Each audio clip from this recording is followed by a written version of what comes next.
All right, so welcome to what will be likely a pretty short video. It's probably going to be the only video on this topic. So we're going to move on to the IPv4 and IPv6 topic within BGP routing policy. We had, of course, had that as part of implementation, but now we're going to move on to covering it as part of routing policy. So to do that, I had a lab set up that I wanted to go over, but it was actually the one I just did in a few videos ago. So it's really fresh in my mind and I don't really see the need to go and do it again. So I had another resource here that was queued up, and that's what I want to read over. And I'll just keep this topic really quick and short and move on and kind of give myself back some time. Understanding route filters for use in routing policy match conditions. A route filter is a collection of match prefixes. When specifying a match prefix, you can specify an exact match with a particular route or a less precise match. You can configure either a common action that applies to the entire list or an action associated with each prefix.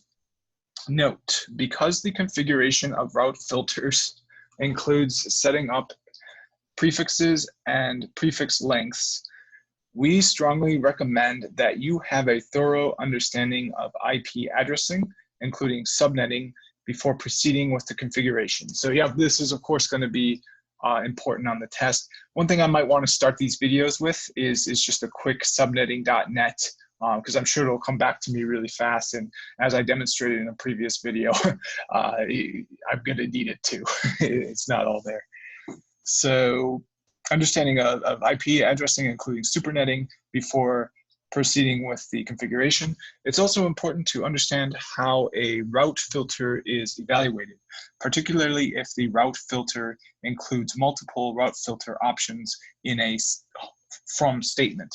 We strongly recommend you read how route filters are evaluated in routing policy match conditions before proceeding with the configuration. Not fully understanding the evaluation process can result in faulty configuration and unexpected results. So yeah, before we go on to these next topics, let's spend 5 minutes on subnetting.net. I'll try to get 10 right, maybe not necessarily in a row, but once I get 10 right, I will move on and read this. So this might be a bit longer than I had originally thought. So the last valid host /26, let's see here, 192.160, oops, come on, 192.168.77, and then we know it's a /26, so that's going to be every 64 addresses. So it's going to be 0 through 64, 64 through 128, 128 through 196. So the broadcast would be 195, and then it'd be .194. Oh, and it looks like I got it incorrect.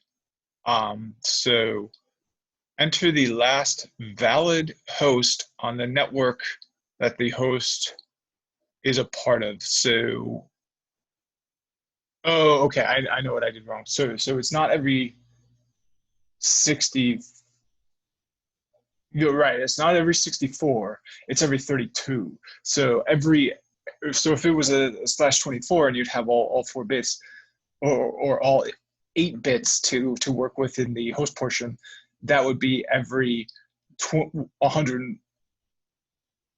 Actually, then you get to 0 through 254 as part of that. So, oh, maybe they want me to include the subnet mask. What is the right answer? 190. Oh, right. Sorry, it's 192, not 196. I've got literal numbers on the brain. There's this really fascinating number 196 that is the first base 10 candidate for a literal number. So I've kind of instead of 192, it's been pushed out of my head, and I've got 64 stuck in there now, so or 196 stuck in there now. So that's really too bad, but that is why I got this wrong. So, but the goal is just to get 10 right. So, okay, so now let's enter the subnet this host belongs to. So it's a .128, so it's a /25. So /25 is going to be every 28, so it's going to be 10.154.131.128. Okay, and we got one right. So let's keep track of the number I get right, and if I get 10 right, I will move on. Okay, which subnet mask would you use for the 172.27.0.0 network such that you can get 1,860 subnets with and 30 hosts per subnet. So that 30 hosts per subnet, that's going to be really telling. We know that you can get you can partition it either of course 0. You can get 2 hosts for subnet. You can get 4, 8, 16, 32. Well, you actually can't get 0. You can get 2, 4, 8, 16, 32. So to get 32 total values, one being the subnet network address and one being the broadcast address, that would be a slash 27. So it's going to be 3 bits on, so 255.255 to 255. And now if you had 0 bits on, you'd have 0. If you had 1 bit on, you'd have, and let me be clear what I'm talking about here. So subnet masks, of course, are just a sequence of 1s followed by a sequence of 0s. And however long the sequence of 1 is, that tells you which values are a part of the portion of the address that identifies the subnet, or the prefix as it's called, and which portion of values identify the usable, the host addresses, which include the broadcast and the network address. So in this case, we're going to have 3 of those on, because this means that there's a value of 30. So you get a value if you had all of these on. So you've got 2, 4, 8, 16, 32. So if you flip this bit on, you would get 32. So let's just see if I'm right about that. So it's going to be 128, 192, 224.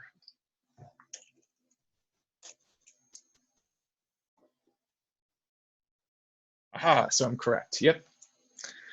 All right, it's coming back to me now. I'm feeling more confident.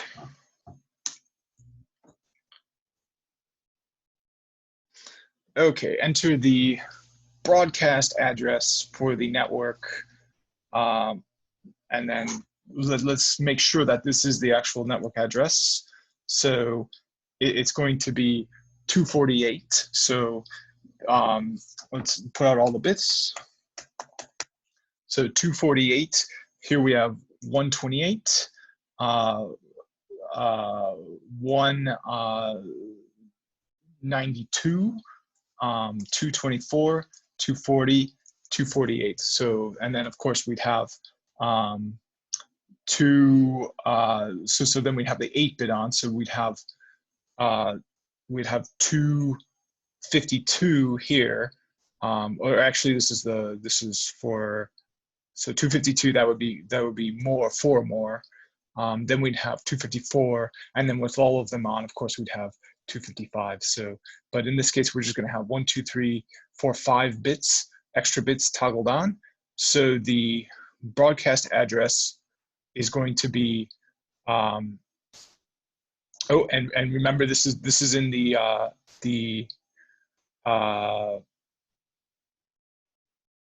third octet. So we are going to have a value. So let's put a line there so we know. And now let's represent a value of 184. So here we have 128. 128 plus 32 is going to be 160. So we need to get to 84. So let's toggle on the 16-bit. So that's going to be 176. And then we're going to need 8 more. So we're going to need to toggle on this 8-bit here. So here we have a value of 184. So to get the broadcast address, we're going to have to put a 255 here because all those bits need to be on, but we need to turn all of these bits on as well. So we need to add a value of, so it would be 1, then it would be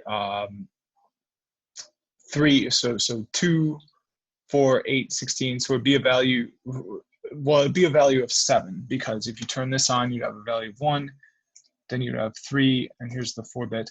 So it would be 7. So it would be 180, or sorry, 191. And that makes sense because 192 is one of those magic numbers. So it makes sense that the broadcast address would be 1 less than a really kind of sticky number like 192 that is used for a lot of subnet addresses. Perfect. All right, moving on. I might just cap it at 5 because it's, I don't know how long I want to be doing this, and I want it to be a part of my daily ritual. So I find you're generally better off practicing an hour a day than 10 hours one day and then skipping some days. So I can start the videos with just 5 of these, and I think that'd be more valuable than doing 10 of them. Okay, so now we've got to do a similar thing. We've got to do the broadcast address. So let's do the same strategy. And let's put a pipe key where the network bits and the host bits differentiate. So this is a /29. We know that there's 32 bits. So this is going to be the 31st, 30th, 29th bits. So it's going to be right there. So now it's going to be a 248 is going to be the value that already exists. So if we turn on the first 2, we get 224. Then we get 240. So now we get 248. So we're going to need to toggle all of these bits on to get the broadcast address. So we're going to need to again add 7 to 248. So we get 2. Oh, that's interesting. Oh, no. This is 240. So this, yeah, 128, 192, 224, 240, 248. So 248 is all of these bits on. So now we have all of them on. So real easy answer on this one, 255. Perfect. Yeah, so I'm just going to go for 5, and then once I get faster at these, I'll be going for 10. I just don't want it to spend too much time on it, and I don't want it to be the main focus of this video. So the last valid host. So the last host you can assign to a device. So this is a 248. So we know from before, the first 4 bits on, that's 240. So 1 more is 248. And then we get a total of 8 bits. Right now we've got 5, so we need 3 more zeros. And we know since it's a 248, there's the difference between the network bits and the host bits. So now we're going to do the last valid host. So that's going to be all of the rest of these bits on, except the last, all of the rest of the bits. Oops. Oh, no. Just the, oh, well, we ran out of space in this box, but that's okay. We don't need it because it's going to be all the bits on, and this is going to be 255, but a host address is going to be one less than the broadcast. That's the last valid host address, so it's going to be 254.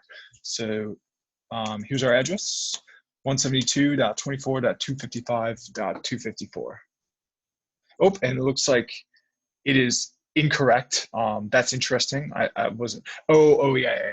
I understand why. So I won't count this as. Yeah, this will be the one I end on because I know why I got this wrong. So I will fix this up. I actually skipped the steps. So yeah, 5 bits on is 248, of course, but all that 248 says is that's the difference between the host address bits and the network address bits. But if we want to see which values are actually toggled for this network in the network portion, we've got to look at the network address, not the subnet mask, and we can see the values that are toggled convert to decimal 176. So it's going to have the 128-bit toggled. It's going to have the 32-bit toggled that adds up to 160, and then it will have the 16-bit toggled, which adds up to 176. So now here, it's going to have all of these toggled on, which is 7. So it's going to be 176 plus 7, which is 183. And then the same old 254 that we had before. So I'm going to end there, and I think I'll come back to this and maybe start each video with that just to make sure my mind is ready to go for this test. It's kind of in top shape. I might need to go into another video to read this. I'm going to see if I have runtime stats real wide, because I don't know, like I already made 2 videos today, so I'm kind of wearing out. But if it's only been like 15 minutes, I don't think I quite deserve a break yet. But unfortunately, I don't have the runtime stats, so I can't really justify whether or not a break is due. So I'll just kind of continue. I'm sure I can do it until 7 o'clock. All right. So, and okay. So I think this is a good way. So I'm going to read this part here that they recommend. It's kind of funny because it's, why didn't they just put it in order and have you read that before reading this? But whatever. So I'll just read this section here. It's going to go extend out to. Oh shoot! Yeah, I'll just read until the end of the page, and then I will call it. And tomorrow, read the rest of this, and then move on to the next topic. Okay, so how route filters are evaluated in routing policy match conditions. During route filter evaluation, the policy framework software compares each route's source address with the destination prefixes in the route filter. The evaluation occurs in 2 steps. The policy framework software performs a longest match lookup, which means that the software searches for the prefix in the list with the longest length. The longest match lookup considers the prefix and prefix length components of the configured match prefix only, and not the match type component. The following sample route filter illustrates this point. The longest match for the candidate route is 192.168.1.0/24 is the second route filter. 192.168.0.0/15, which is based on prefix and prefix length only. When an incoming route matches a prefix longest first, the following actions occur. The route filter stops evaluating other prefixes even if the match type fails. The software examines the match type and action associated with that prefix. When a route source address is evaluated against match criteria that uses the address mask match type, both steps of the evaluation include the configured net mask value. For more information, see how an address mask match type is evaluated. In step 1, if route 192.168.1.0/24 were evaluated, it would fail to match. It matches the longest prefix of 192.168.0.0/15, but it does not match exact. The route filter is finished because it matched a prefix, but the result is a failed match because the match type failed. If a match occurs, the action specified with the prefix is taken.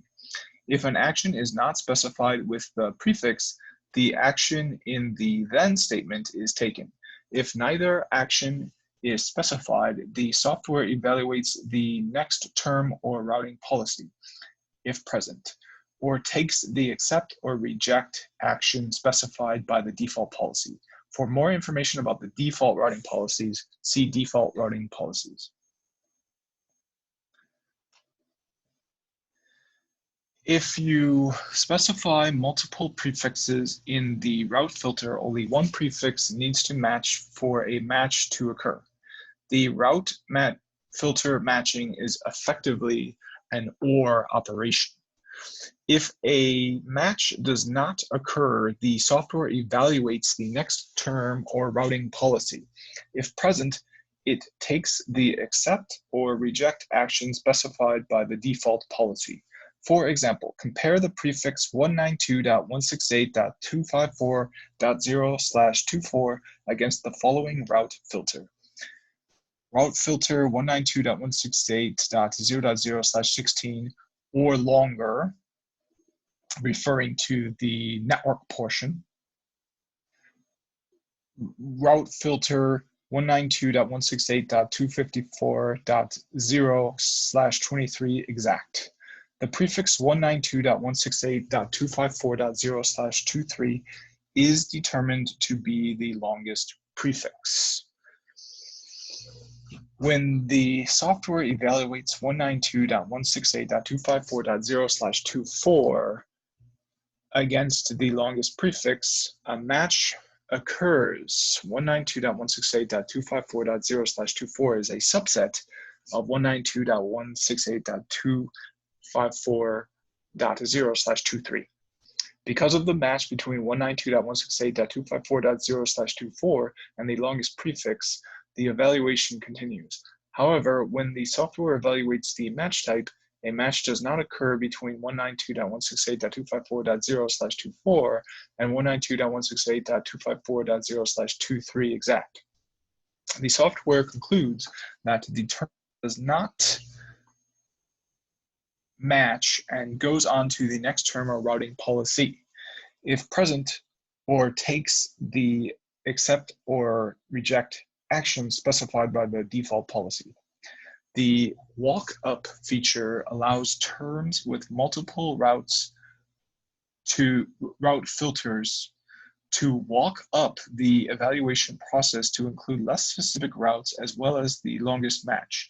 In other words, enabling walk-up changes the default behavior from if one fails, then the term fails, to if one matches, then the term matches.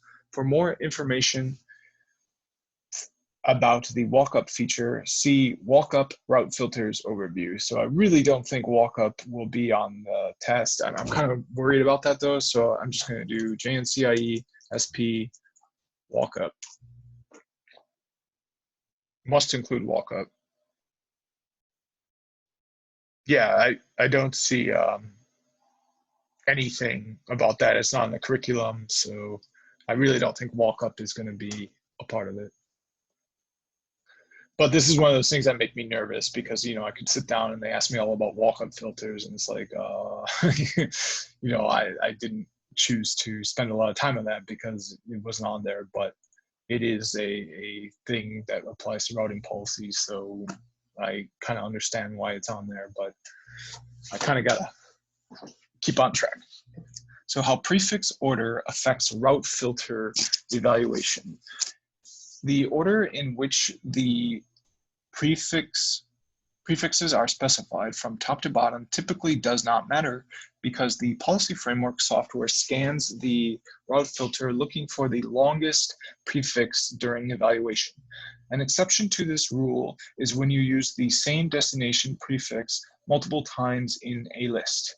In this case, the order of prefixes is important because the list of identical prefixes is scanned from top to bottom, and the first match type that matches the route applies. So this, I guarantee you, will be on the test. They're gonna have a router loaded up with a bunch of route filters, and it's gonna be a giant mess, and I've gotta figure out which one will be the one that works, or I've gotta correct the policy, or I just need to understand what's happening on the route filter, looking at a bunch of garbage on there, and I need to know how to clean it up and make it look better, and which one is actually working. But there is a really good feature on Juniper. I forget what it's called. Aha, yep, test. So you can actually perform diagnostic debugging on a Juniper as a built-in feature it has. So they've got tests for, let's see here, for policies right here. So test policy, import and export policy evaluation. So I don't necessarily need to have perfect understanding of the policy if the test is just to simply allow a route through or not, because I can just test that route and make changes based on what I want the results to be. I mean, of course, you know, that's not entirely true. I am going to need to understand it. Let's set up those policies again, and then use that actual do you want to continue? No. There we go. And use that actual debugging feature in Juniper. Again, you know, I love Juniper software. It's so amazing. But so let's take a look at the routing policies that are on here now that I rolled back the configuration that I applied to remove extra config. So we've got send direct and we've got change local preference. So let's try change local preference. So test policy change local preference. So now I can give it a destination. So let's give it 10.10.10.10 or .0/24. So it's not going to be accepted and it's not going to be rejected. It's just, I mean, this is based on the community. So I wonder if we can add a community onto it. One thing we can do, of course, is apply this to routes that are already in the table. So for example, this that came from BGP, let's test this route in the table. It doesn't have to be imaginary routes. It can be actual routes. And we can see, of course, so let's see what happens. Aha, so one prefix is accepted, but why is that? So let's take a look at this route in more detail here. Aha, so it's because it's got a community on it. It's 145.11. So let's take a look at the change local preference policy, show configuration, pipe display set, pipe match. And we could see if it it is going to match this policy. Unfortunately, it looks like we can't see any specific details about which term it was accepted by, because we do have multiple terms here that will accept it. We do see that the local preference is kind of nice that it gave us the full result here, because we see that the local preference is set to 200, and that's something that's going to happen as a result of term find R1 routes. So it very clearly was matched because of the community specified here. So let's take a look at that.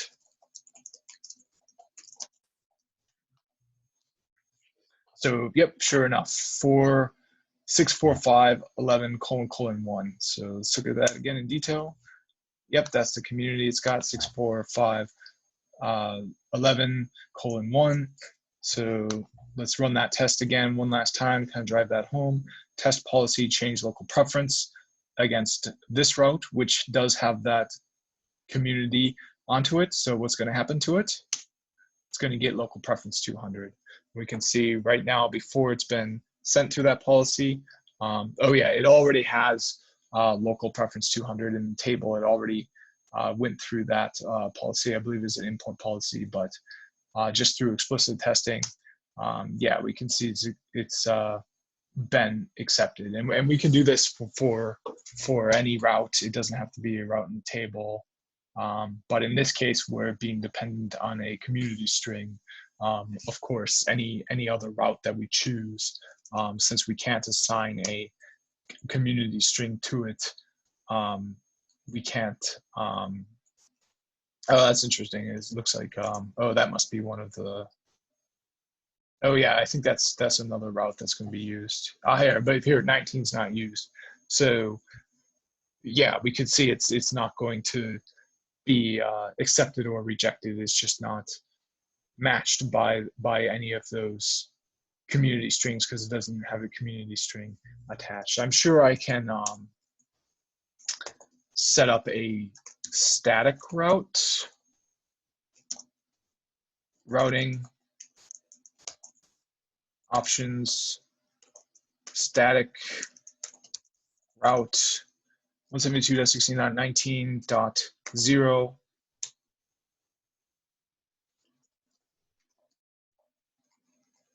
Yeah, and then I can put a community on here. Yeah. So now let's see if I can get this route, this imaginary route that doesn't even exist anywhere, to be tested by this debugger, just because I created it in as a static route, and I didn't even advertise it out through BGP. Well, here's where you got to be careful doing this though, because if I had a BGP policy that would advertise all my statics, it would go right into BGP. So let me add the community string on there. Yeah, so this one here, perfect. And then I'm going to add another statement to it, and it's going to be no install, to make sure that it does not go into the no install, no advertise. So this is just a testing route. It's not going to be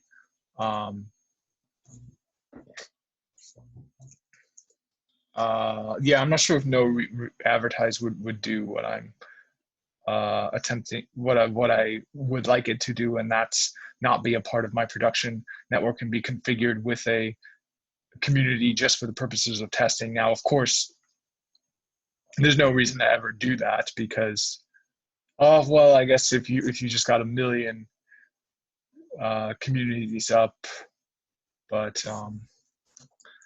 yeah, let's just run that command again. Go in, roll back all the configuration. Oh, okay. Oh, it needs the next hop. I'll just say next hop 10.1. There we go. and quit.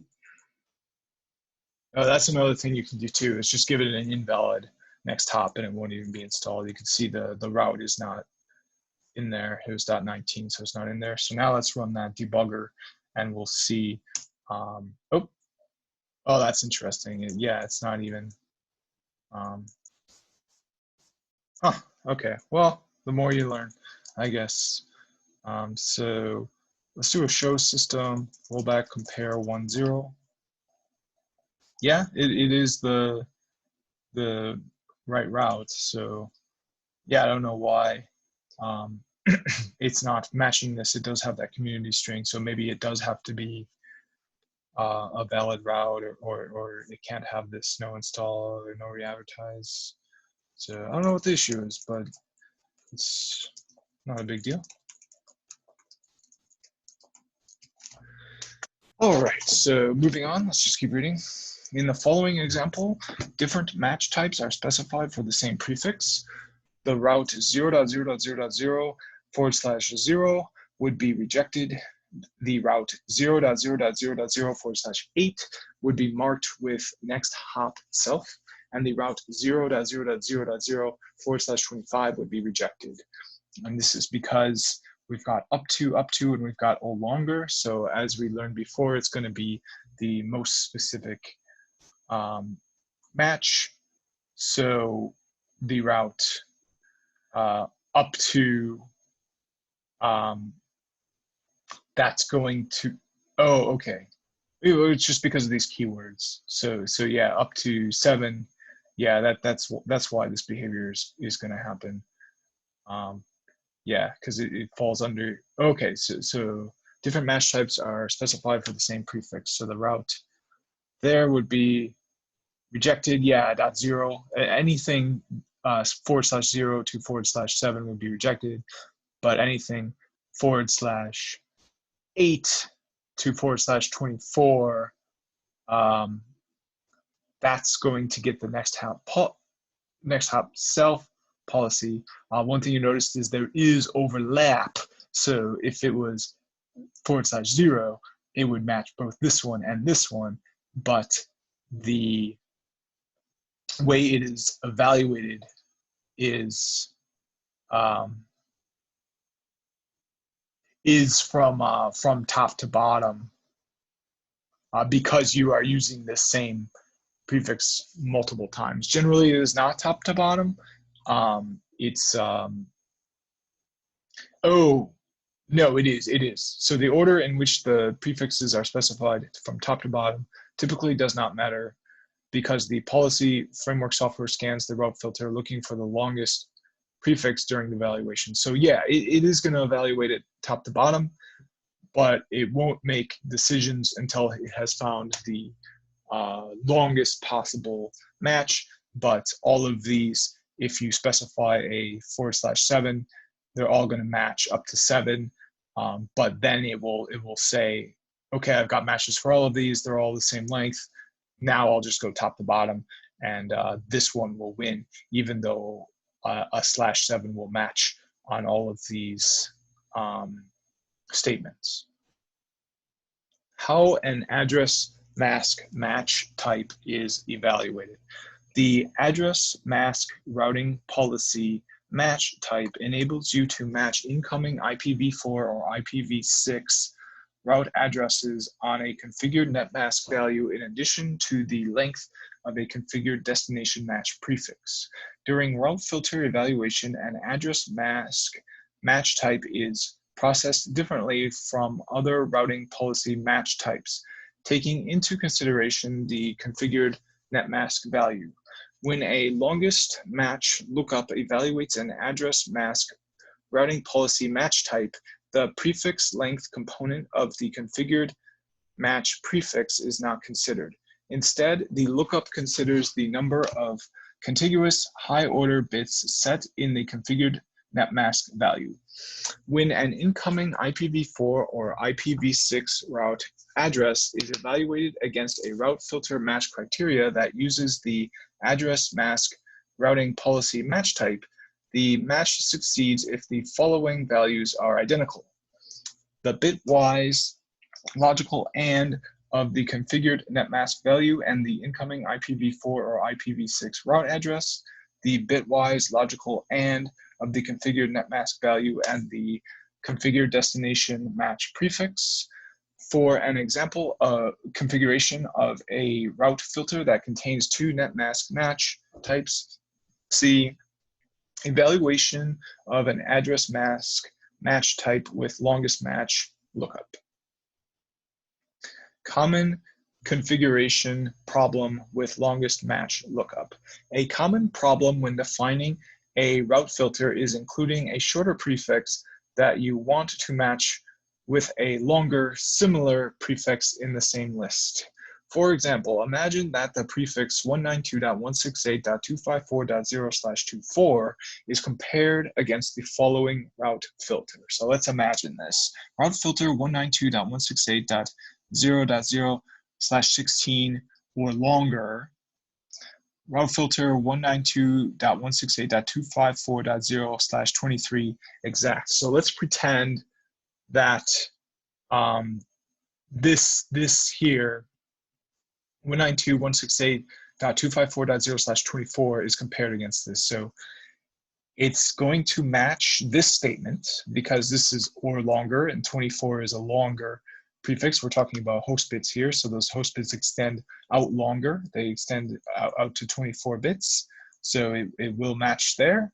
But here we can see it's got to be exact.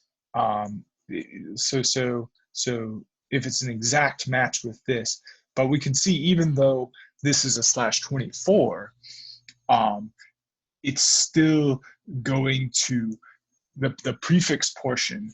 So let me pull up a notepad to be more clear about this. So 168 dot. So this /24 is going to be the difference between the network bits and the host bits is going to be here. But one thing that's you've got to understand is that this 254 is represented in bits like so. So you've got what is this? Yeah, 7 bits on and 1 bit off. But so this is your prefix here. Now this /23, 192.168.1234567, yes, for sure, it is going to be a different address because the